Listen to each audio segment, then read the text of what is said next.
네, 오늘 하나님께서 주시는 말씀 욥기서 34장 21절부터 37절까지의 말씀 우리 다 함께 보도록 하겠습니다.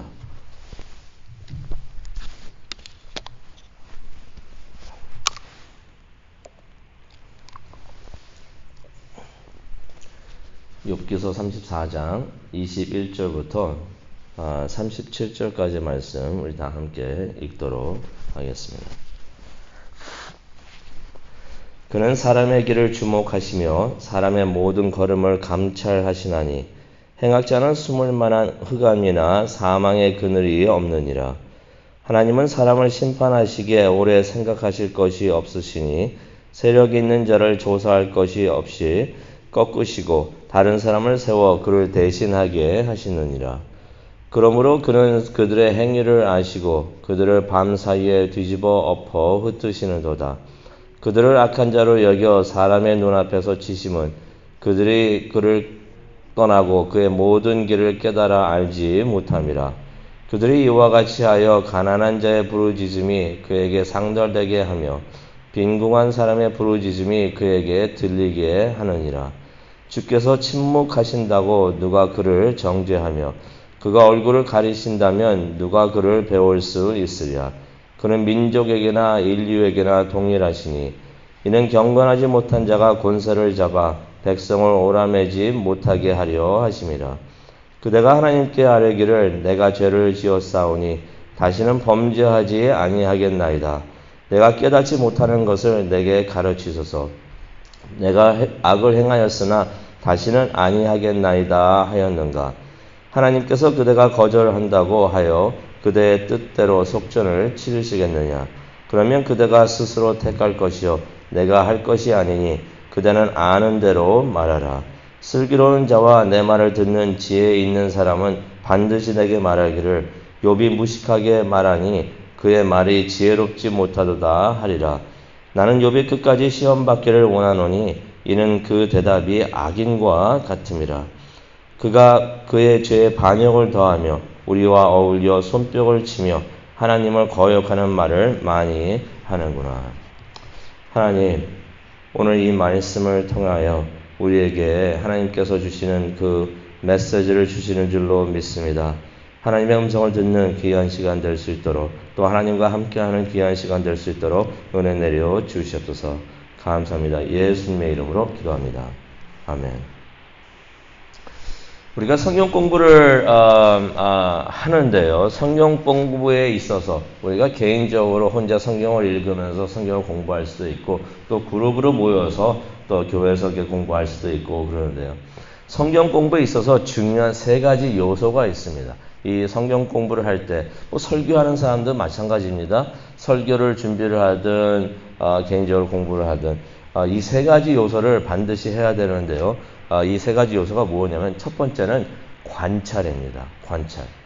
관찰이란 것은 성경 말씀에 무엇이 기록되어 있는가, 어떤 말씀이 기록되어 있는가 봐야 됩니다. 그래서 중요한 단어나 동사나 모든 걸 보면서 무엇이 어떻게 기록되어 있는가 우리가 봐야 되고요. 두 번째로는 해석이 필요합니다. 기록되어 있는 것을 찾은 다음에 하나님께서는 이것들을 통해서 무엇을 말씀하고 계시는가, 내가 생각하는 것이 아니라 하나님께서 하시고자 하신 말씀이 무엇인가 하고서 우리가 해석을 해야 됩니다. 그 다음에 중요한 것은 적용입니다. 그래서 나는 내가 깨달은 말씀을 어떻게 적용을 하고 내가 무엇을 해야 되는가. 이 세 가지 요소들을 우리가 단계라고도 볼 수가 있는데요. 우리가 먼저 성경을 읽고 묵상하며 기록된 말씀을 관찰을 하고 그 다음에 하나님께서 말씀하시고자 하는 그것이 무엇인가 우리가 해석을 잘하고 그 다음에 우리가 적용을 해야 됩니다. 내 삶에 어떻게 적용할 수 있는지 고민과 결단과 다짐, 이렇게 우리가 단계적으로 성경 공부를 하는 것이 참 중요합니다. 그런데 그 중에서 적용을 이렇게 스킵하는 분들이 좀 많이 계십니다. 학자들도 많이 그렇게 하고 그러는데 그것은 참 문제가 있습니다. 왜냐하면 관찰과 해석을 아무리 잘했다고 하더라도 내가 깨달아서 알아들은 그 말씀을 적용을 하지 않는다면 성경에서도 나오지만은 몸은 작은데 머리만 커지는 거예요. 머리만 커지고 사람의 모습을 한번 생각해 보십시오. 몸은 바짝 말라 있는데 머리만 계속 커지고 있으면 얼마나 흉악한 모습이 되지 않겠는가. 그래서 적용이 참 중요합니다. 깨달아 들은 것을 우리가 삶을 통해서 적용을 해서 잘 적용하는 것이 참 중요한데, 엘리후가 여기 또 나옵니다. 엘리후가 34장에 또 이렇게 나오는데, 엘리후는 하나님에 대해서는 참 많이 잘 알고 있었습니다. 그런데 그러한 성서적 지식을 잘못 적용을 하고 있었던 것이에요. 잘못 적용을 하고 있어요. 자기 자신에게는 적용을 잘 안 하고 남에게만 자꾸 적용을 시키려고 하고 있었던 것입니다. 그런 실수를 범하는데요. 그 내용을 우리가 오늘 보도록 하겠습니다. 엘리후가 계속해서 하나님의 정의에 대해서 이야기를 합니다. 34장 전체를 통해서 이렇게 하고 있는데요. 계속 이어져서 우리가 보게 되면은 오늘 말씀을 통해서 뭐라고 말을 하고 있냐면은 하나님께서는 모든 사실을 다 알고 계신다라는 말을 합니다.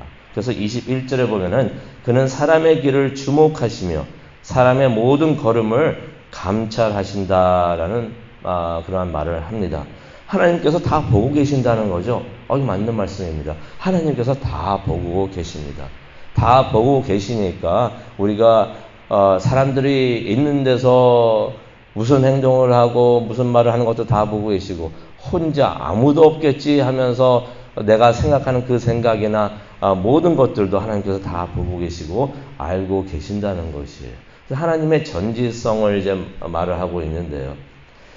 그래서 악을 행하는 사람들은 21절에 보니까 어두움에 숨을 수가 없다. 하나님 앞에서 하나님으로부터 숨을 수가 없다고 그렇게 말을 합니다. 그래서 24절을 또 보면 하나님께서 모든 걸 다 알고 계시기 때문에 조사 같은 것도 하실 필요가 없다는 것이에요.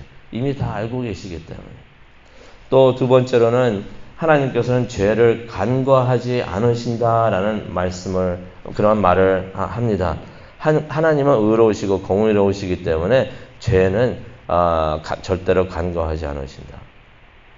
그래서 26절에 보면은 하나님께서 모든 죄악을 다 드러내시고 심판하신다라는 말을 합니다. 또 28절을 보니까 그래서 모든 억울한 일을 당하고 힘들어하는 사람들이 하나님께 부르짖을 때 그 부르짖는 소리를, 기도를 다 듣고 계신다라는 말을 합니다. 또 세 번째로 하나님께서는 때로는 잠잠하실 수 있으나 결국 하나님의 때가 되면은 경건하지 못한 사람들을 반드시 심판을 하실 것이다 라는 말을 합니다. 그래서 29절에 보면은 하나님께서 잠잠하실 때가 있지만은, 그렇다고 해서 하나님께서 내가 죄를 지었는데 하나님께서 가만히 계시는데 아무런 하늘에서 벼락이 떨어지거나 그런 일도 없네. 이거 괜찮은가 보다. 하나님께서 이 정도는 그냥 눈 감아 주신다고 하는 것이다 라고서 생각하면 안 된다는 것입니다. 하나님께서 기다리시다가 그의 시간이 되면은 모든 죄를 심판하신다는 것이에요.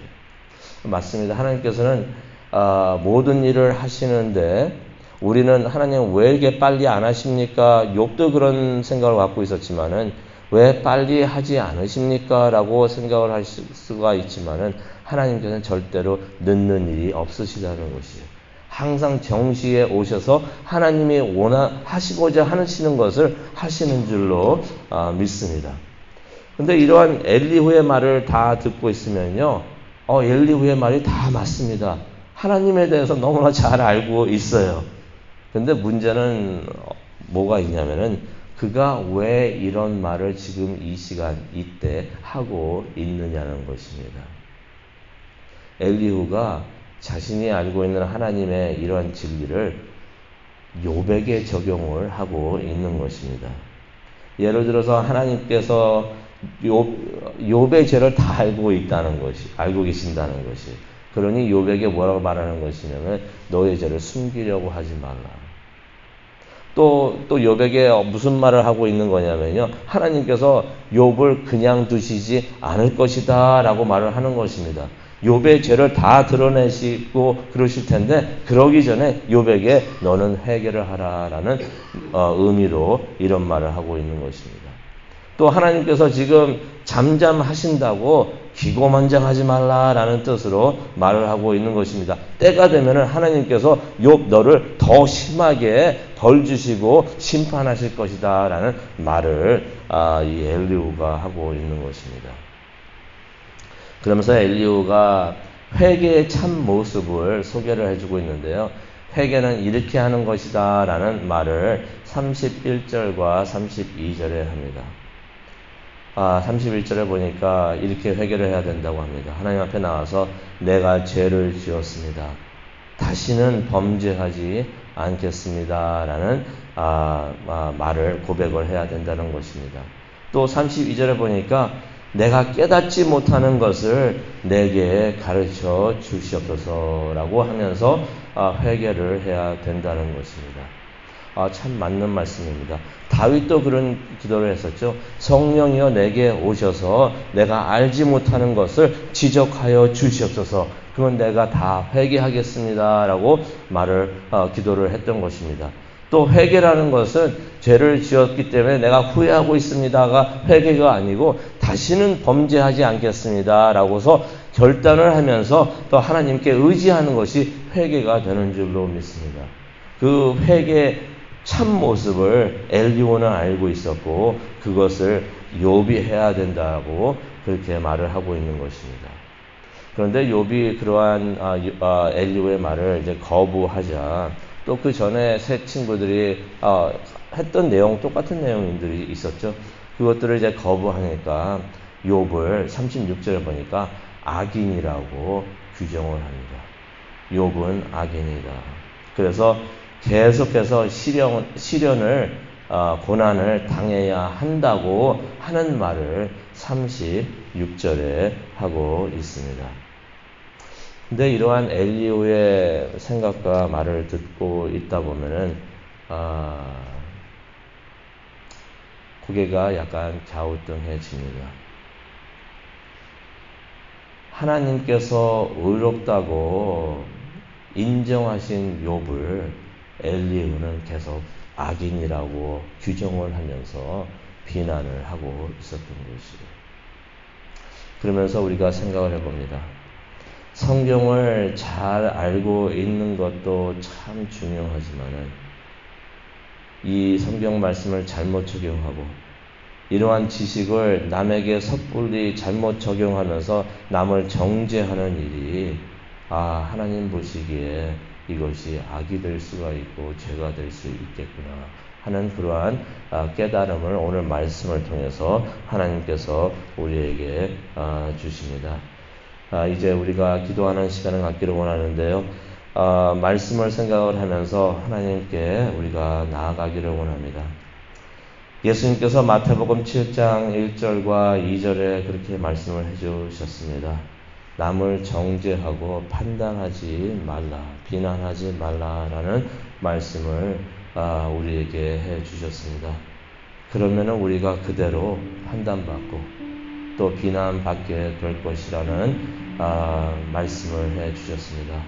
그래서 우리가 그 말씀을 기억을 하면서 조심하는 우리가 되기를 원합니다. 또 때로는 그러한 비난을 우리가 억울하게 받고 있을 때 하나님만을 바라보면서 하나님께서 모든 것을 해결해 주실 것을 깨닫고 하나님을 의지하고 하나님이 원하시는 방법대로 우리 살아가는 우리 모두가 되기를 원합니다. 우리의 모든 기도가 하나님께 상달되고 하나님께서 보시기에 가장 좋은 시간에 가장 좋은 방법으로 모든 것을 해결해 주실 줄로 믿습니다. 그것을 위해서 기도하는 귀한 시간 되기를 원합니다. 성령님께서 우리와 함께 하여 주시고 또 우리와 함께 기도해 주실 줄로 믿습니다. 사랑과 은혜로 충만하신 하나님 아버지, 오늘 이 아침 하나님 앞에 나와서 하나님을 예배하고 또 기도하는 시간을 갖습니다. 우리가 기도할 때 우리 곁에서 우리가 기도를 어떻게 해야 될지 모를 때도 대신 기도해 주시는 성령님, 이 시간 함께 하여 주시고 기도하는 이 시간이 성령님과 소통하는 대화를 나누는 하나님의 마음을 깨닫고 하나님께 모든 것을 내어놓는 귀한 시간 되게 하여 주시옵소서. 감사합니다. 위로와 격려와 힘이 되는 시간 될 수 있도록 하나님 인도하여 주시옵소서. 모든 말씀 예수님의 이름으로 기도합니다. 아멘.